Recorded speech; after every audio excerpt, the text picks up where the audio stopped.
ஒரு அப்பா 2 குழந்தைங்களை வச்சுக்கிட்டு பொறுப்பு இல்லாத குடும்பத்துக்கு உதவி இல்லாம குடிச்சிட்டு இருந்தாரு.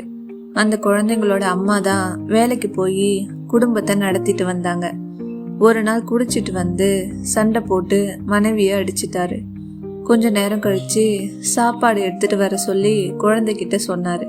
அந்த குழந்தை அம்மா கிட்ட போய் போட்டு கொடுக்க சொன்னான். அம்மா அழுதுகிட்டே சாப்பாடு போட்டு அதுல ஏதோ கலந்து கொடுத்தாங்க.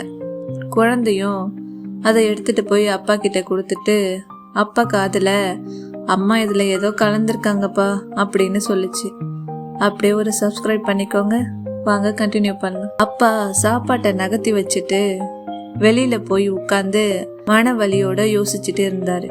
ச்சே, நான் இனிமே தேவையே இல்லைன்னு முடிவெடுக்கிற அளவுக்கு நான் உபயோகப்படாத போயிட்டேனா அப்படின்னு நினைச்சு மறுநாள்ல இருந்து தினமும் சம்பாதிக்கிற பணத்துல குழந்தைங்களுக்கு பிடிச்சத வாங்கிட்டு பணத்தை மனைவி கையில கொடுத்தாரு.